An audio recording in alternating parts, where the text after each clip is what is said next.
नमस्कार जय जगन्नाथ आपण मानकु मो चैनल रो अनेक अनेक अभिनंदन। श्रीमंदिर रे महालक्ष्मी को द्वितीय अवस्था आश्विन शुक्ल अष्टमी तिथि रे श्रीमंदिर रे एही व्रत को महालक्ष्मी ठाकुराणी पालन करिथांती। एही दिन ठाकुर मानकर सकाळ धूप समाप्ति हेबा परे श्रीदेवी जगन्नाथ महाप्रभुंक श्रीअंगरु आज्ञामाला पाई सात पाहाच द्वार ठारे थिबा पालिंकी रे बसी महालक्ष्मी मंदिर को विजे होई सेठारे पड़िथिबा एक खट उपरे अधिष्ठित हेबा परे महाजन सेवक मां मार्जना परे कर्पूर लागि होइथाय। जनिक पूजा पंडा सेवक श्रीदेवी को लक्ष्मी व्रत कथा सुनै थांती। परे भोग वंदापना होइथाय। भितरे मध्याह्न धूप उठा परे श्रीदेवी रत्न सिंहासन को विजे करिथांती। द्वितीय बाहन ओषा द्वितीय ओषा पुओ जिउंतिया ओषा द्वितीय बामन ओषा बा जिमुती बाहन उपवास ओडिशा रे पालित एक ओषा। ओडिशार विभिन्न अंचल रे एहा भिन्न भिन्न नाम रे जनाशुना। ओडिशार पश्चिमांचल रे एहा पुओ जिउंतिया नाम रे एक मुख्य ओषा भावे पालित होइथिबा बेले बाकी केतेक स्थान रे द्वितीय बा द्वितीय बाहन ओषा नाम रे पालित। जननी माने पुअर दीर्घ जीवन कामना करी एवं विवाहिता नारी पुत्रहरा नारी माने पुत्र लाभ करने आशा एही निर्जय उपवास करी ओषा पालन करिथांती। एहा आश्विन मास कृष्ण पक्ष अष्टमी तिथि रे पालित होइथाय। एही दिन मां माने सारा दिन जल स्पर्श न करी उपवास करिथांती। केतेक स्थान रे भाई मानकर शुभ मनासी भौणी माने ए प्रकार ओषा करथिबार दृष्टांत रहिछि।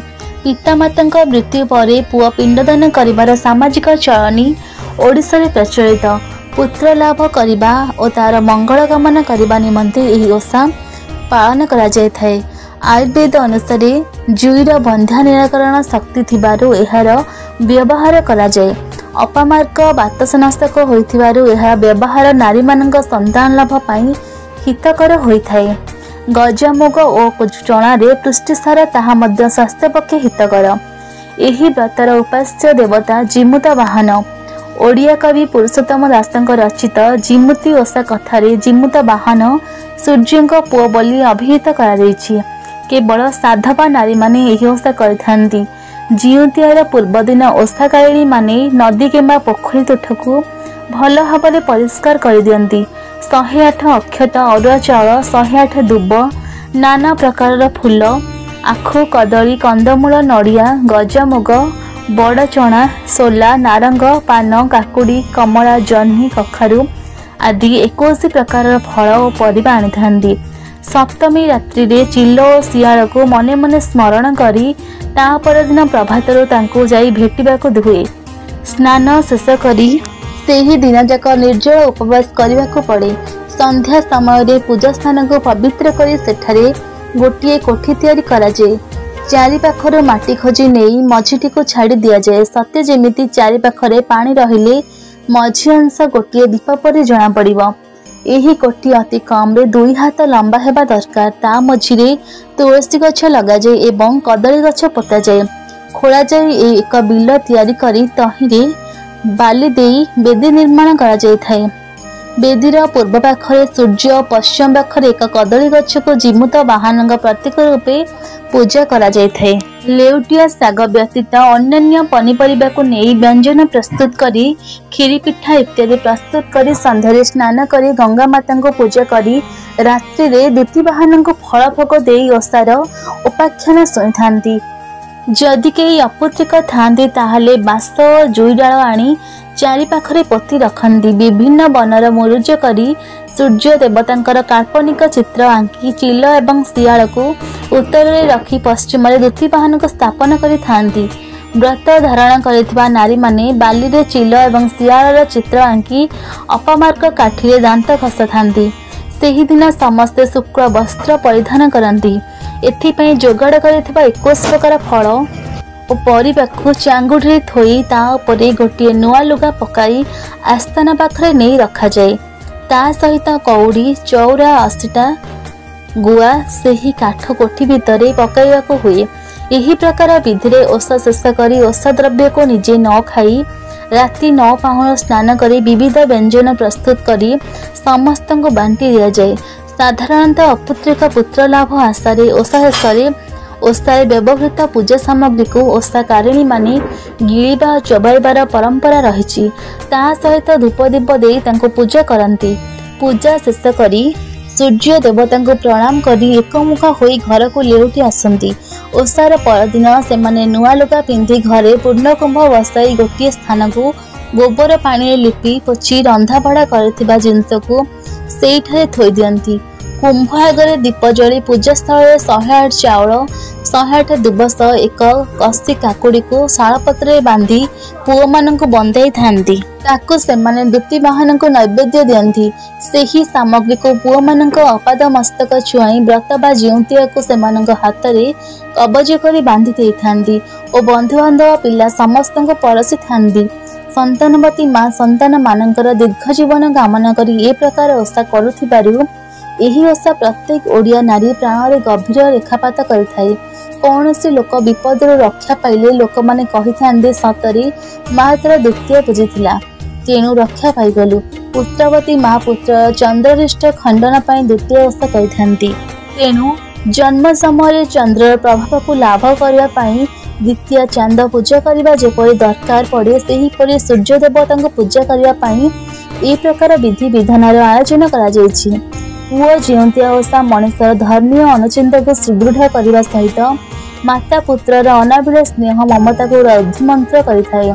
एही ओषा पश्चिम ओडिशा रे सर्वत्र पालित होइथाए एवं एही दिन ठारे पार्वण ऋतुर शुभारंभ होइथाए। चिर शुद्धि धर्म विषयपन भागवत प्राप्ति दिगरे एही पुओ जिउंतिया ओषार उपादेयता अपरिहार्य।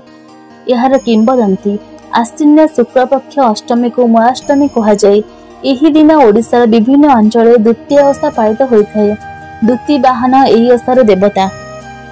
प्रचलित ओषा कथा अनुसार से सूर्यंकर पुत्र एवं जड़े विधवा ब्राह्मणी गर्भर जन्म होइतिले। एही प्रसंग रे दुईटी कथा रही। प्रथम गरीब ब्राह्मणटीए थाए बालत कालर विधवा साहा भरोसा हेबाकु दासीटीए रखिथाए। से माने धान कुटी चलती। आश्विन मास पितृपक्ष पड़िला। राजा कुटुतुणी मानंकु डकाई धान देले एवं कोठ खंडा करी 4 दिन रे चाउल देबाको बराद देले। मेघ उठाइला धान सुखाई चाउल करदेबा कष्ट। ब्राह्मणटी सूर्यदेवଙ୍କ पाखरे खरा थोई कले। अंगदान करबाको मानसिक कला। सूर्य देवता दांडरे खरा कले। निर्दिष्ट समय से राजा घरे चाउल देला किंतु सूर्य देवता निर्धारित रात्रि रे अंगसंग पाइले नाही। ब्राह्मणटी राशि को स्थान रे सुखाई देई आत्मगोपन कला। देवता दासी अंग स्पर्श न करी निराश होई बाहुडिया बेले लेउटिया पटारे परिस्कार करी देई गले। से जेतेबेले कर्माक्ष अवस्था रे थिले सेठी इच्छा साग उठला मन को मन। गहलिया होई उठिथिबा लेउटिया साग खाई ब्राह्मणी गर्भवती हेला। विधवार गर्भवास एवं गहित अपराध से सेथिपाई राजरोष एवं सामाजिक बासंदर सम्मुखीन हेला। आश्विन कृष्ण अष्टमी दिन तार पुओटी हेला। मिथुन लग्न रे होइथिला। तार नाम दूतीबाहन रखागला। पुओ क्रमे बड़ होई चाहाड़ी रे पढ़िला।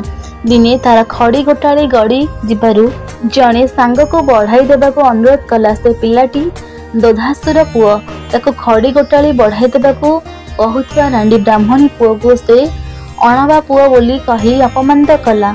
पुओ घर को फेरी तार जनक जीए बोली जानिबा को माँ पाखरे दाबी कला।